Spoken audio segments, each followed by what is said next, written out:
जो भी यहाँ पे AIB 21 एस्पिरेंट्स हैं सावधान हो जाइए, बिकॉज यहाँ पे 10 मिस्टेक मैं आपको आज बताने वाली हूं कि अगर आपने ये अपने एग्जाम में 10 मिस्टेक्स की हैं तो यहाँ पे आपका पास होना मुश्किल हो सकता है। हाँ, यहाँ पे आप फेल भी हो सकते हैं। इसीलिए एग्जाम से पहले ये वीडियो जरूर देखकर जाइएगा। ये गलतियां आपको अपने एग्जाम में नहीं करनी है। तो चलिए एक बार हम डिस्कस कर लेते हैं कि ये मिस्टेक्स कौन कौन सी हैं जिनको आपको ध्यान में रखना है और जिनको आपको कमिट नहीं करना है।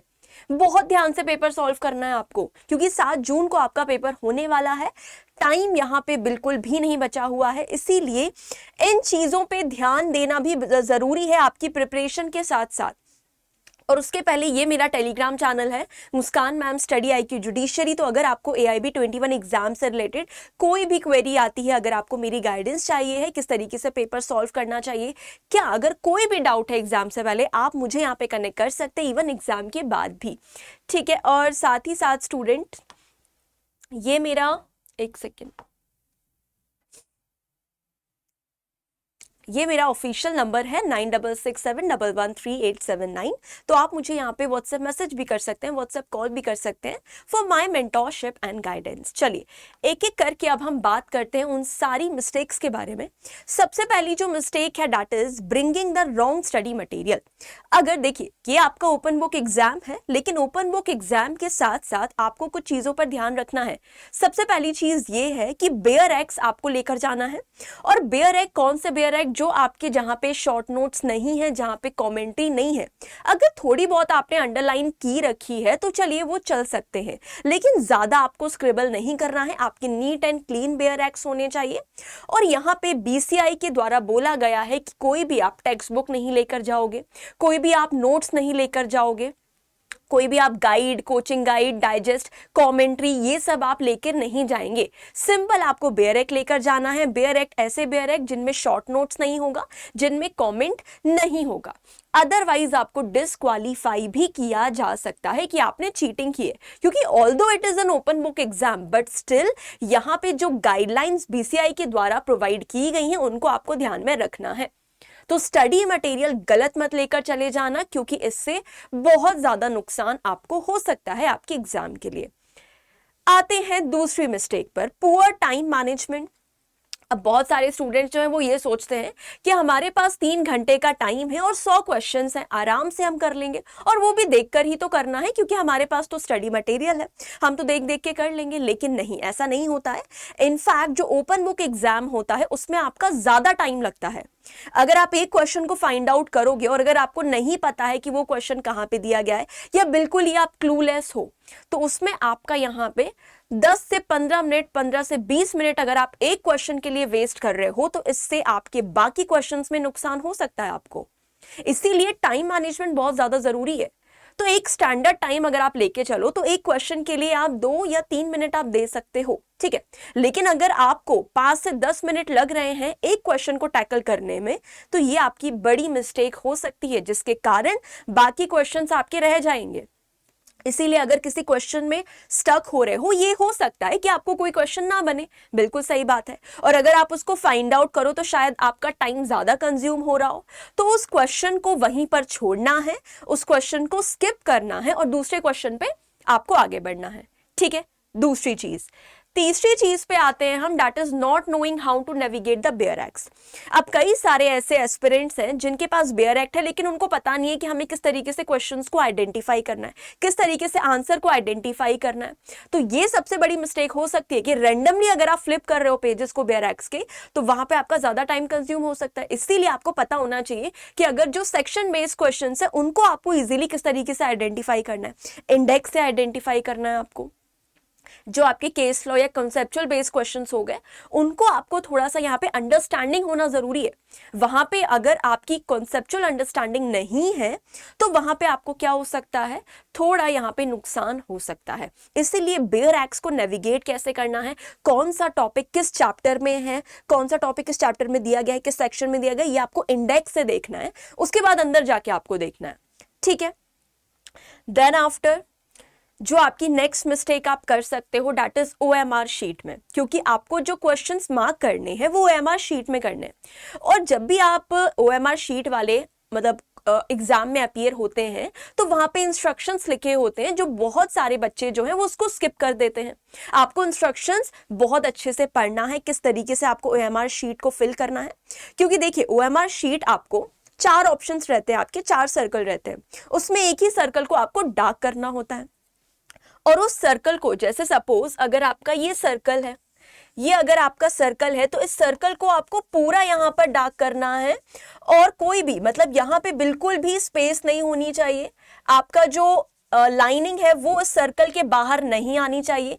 ये सर्कल पूरा यहाँ पर फिल होना चाहिए इस तरीके से। हाफ सर्कल को फिल नहीं करना है। ऐसा नहीं कि आपने सर्कल में क्रॉस कर दिया, ये नहीं चलेगा, या फिर अगर आपने सर्कल में ये ऐसा पॉइंट रख दिया, ये नहीं चलेगा। ये सारी मिस्टेक्स है, आपके इस तरीके से पेपर कैंसिल हो जाएगा। इसी कारण से पूरा सर्कल फिल करना है और बहुत अच्छे से करना है, आजू बाजू बाहर नहीं होना चाहिए, और एक टाइम पे एक ही सर्कल को फिल करना है। ऐसा नहीं कि आपको 2 आंसर लग रहे हैं तो ये वाला भी आपने पूरा यहाँ पे फिल कर दिया, नहीं, रॉन्ग हो जाएगा। ठीक है, तो ये सारी चीजों का ध्यान रखना है।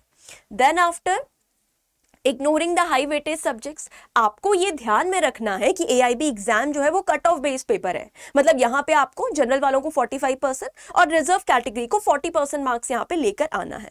तो यहाँ पे ऐसे सब्जेक्ट्स जहाँ पे 10 मार्क्स 8 मार्क्स के क्वेश्चन आ रहे हैं वो आपको ज्यादा ध्यान में रखना है, जैसे कॉन्स्टिट्यूशन हो गया, CPC हो गया आपका। ठीक है, rather than prioritizing the minor laws जो 2-2 मार्क्स के आने वाले या 3-3 मार्क्स के आने वाले। तो ये आपकी नेक्स्ट चीज है, जैसे कि ये कॉन्स्टिट्यूशन हो गया, CRPC, CPC, एविडेंस, भारतीय साक्ष्य अधिनियम, contract, SRA। Next is your falling for none of the above or all of the above trap. अब क्या होता है कि जब आप क्वेश्चन देखते हो और कहीं पे अगर नन ऑफ द अबव आ जाए या ऑल ऑफ द अबव अगर ऑप्शन में है तो आप बिना सोचे समझे ऑल ऑफ द अबव को टिक कर देते हो, या नन ऑफ द अबव को आप टिक ही नहीं करते हो, क्योंकि आपको पता है कि कभी भी नन ऑफ द अबव आपका जो है वो आंसर नहीं होता। बट ऐसा नहीं है, ऑल ऑफ द अबव बहुत सारे केसेस में आंसर नहीं होता है और नन ऑफ द अबव बहुत सारे केसेस में आंसर आपका हो सकता है। इस कारण से सारे ऑप्शंस को बहुत अच्छे से पढ़ना है, इस ट्रैप में नहीं फंसना है, और नॉट वर्ड का ध्यान में रखना है, एक्सेप्ट वर्ड का आपको ध्यान में रखना है। ठीक है, कहीं पे अगर एक्सेप्ट दिया है, इनकरेक्ट दिया है, करेक्ट दिया, इनकरेक्ट दिया, ये सारे वर्ड्स को आपको ध्यान में रखना है। ओके, चलिए नेक्स्ट जो है mistake, that is leaving questions blank. अब ये चीज हमेशा ध्यान में रखिएगा पेपर अटेम्प्ट करते टाइम कि आपका ये जो पेपर है ये नेगेटिव मार्किंग नहीं है। यहाँ पे आपकी नेगेटिव मार्किंग बिल्कुल भी नहीं है। दैट मीन्स आपको कोई भी क्वेश्चन ब्लैंक नहीं छोड़ना है, क्योंकि अगर आप ब्लैंक छोड़ोगे तो वहां पे तो 0 मार्क्स मिलने ही है, लेकिन अगर आप अटेम्प्ट कर दोगे तो शायद आपका वो जो आंसर है वो सही हो जाए। तो यहाँ पे नेगेटिव मार्किंग नहीं है, इसीलिए हर क्वेश्चन को अटेम्प्ट जरूर करके आना है। ओके, किसी भी क्वेश्चन को ब्लैंक नहीं स्किप करना है, ब्लैंक नहीं छोड़ना है। Then after forgetting to check the landmark judgments. अब ये अगेन चीज आपको ध्यान में रखनी है कि मैक्सिम, डॉक्ट्रीन, केस लॉज, इन पे भी आपका फोकस होना चाहिए, क्योंकि इनसे भी क्वेश्चंस आते हैं। तो सिर्फ और सिर्फ अगर आप बेयर एक्स पे रिलाई कर रहे हो तो यहाँ पे थोड़ी मुश्किल आपको हो सकती है। तो जितने भी लैंडमार्क जजमेंट्स हैं, मेनली कॉन्स्टिट्यूशन के, न्यू क्रिमिनल लॉज के, उनको तो आप एटलीस्ट रिवाइज करके जाइएगा। देन आफ्टर, अब देखिए जब आप एग्जाम में अपीयर होते हैं तो पैनिक होना इट्स नॉर्मल। अगर आपको कोई क्वेश्चन नहीं आ रहा है तो आप पैनिक हो जाते हो, बट आपको पैनिक होना नहीं है, बिकॉज अगर आपको कोई क्वेश्चन नहीं बन रहा है उसको स्किप करो और आगे बढ़ो। फिर जब बाद में आपका पूरा पेपर हो जाता है उसके बाद आप उस क्वेश्चन को रिविजिट करो और उसको अटेम्प्ट जरूर करके आओ और फाइंड आउट करने की कोशिश करो कि भाई बेयर एक्ट में कहाँ पे दिया गया है। तो जो क्वेश्चंस नहीं बन रहे उनको बाद के लिए रखना, उनको पहले नहीं स्टक होना उन क्वेश्चंस में। ठीक है, देन आफ्टर नेक्स्ट चीज is filling incorrect roll number and booklet code.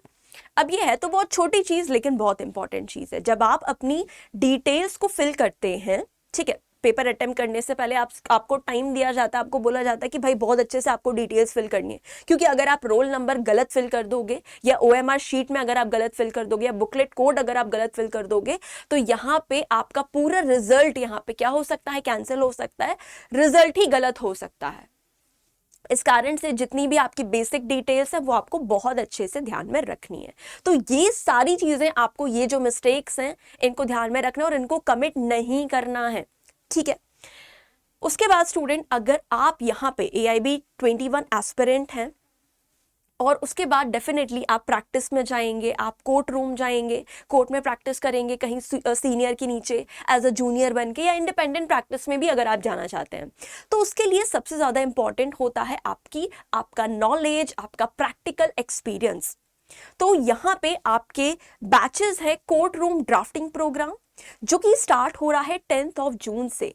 यहाँ पे आपको प्रैक्टिकल ट्रेनिंग, थ्योरी के साथ साथ प्रैक्टिकल ट्रेनिंग भी दी जाएगी, सारी ड्राफ्टिंग स्किल्स आपको सिखाई जाएगी, सर्टिफिकेट भी आपको दिया जाएगा। जो भी आपकी प्रैक्टिकल स्किल्स होती हैं कोर्ट रूम में, कि यहाँ पे आर्ग्यूमेंट कैसे करना है, क्रॉस एग्जामिनेशन कैसे करना है, civil, drafting, property law, negotiable instrument से रिलेटेड मैटर्स, सब कुछ यहाँ पे समझाया जाएगा, सब कुछ यहाँ पे बताया जाएगा, गाइड किया जाएगा। तो वेट किस बात का है, फटाफट से इस प्रोग्राम में आप ज्वाइन हो सकते हैं। और जो स्टूडेंट्स यहाँ पर AIB 21 एग्जाम से पहले एनरोल होने वाले हैं, मतलब 7 जून से पहले अगर इस बैच में आप एनरोल होंगे, तो यहाँ पर आपको फ्री मॉक टेस्ट मिलने वाले हैं।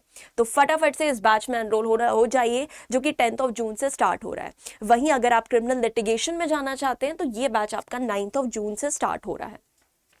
ये बैचेस ऐसे हैं जो यहाँ पे काफ़ी वैल्यू एडिशन करेंगे आपकी प्रैक्टिकल स्किल्स में, आपकी कोर्ट रूम स्किल्स को इम्प्रूव करने में।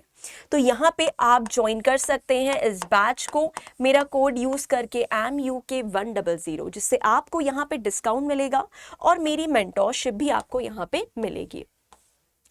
And this is my Telegram channel Muskan ma'am study IQ judiciary. तो अगर आपको कोई गाइडेंस चाहिए है, आप मुझसे यहाँ पे जुड़ सकते हैं।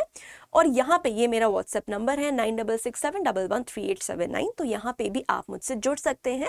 और इस बैच से रिलेटेड अगर आपको कोई भी गाइडेंस चाहिए, तो आप मुझे यहाँ पे कनेक्ट कर सकते हैं।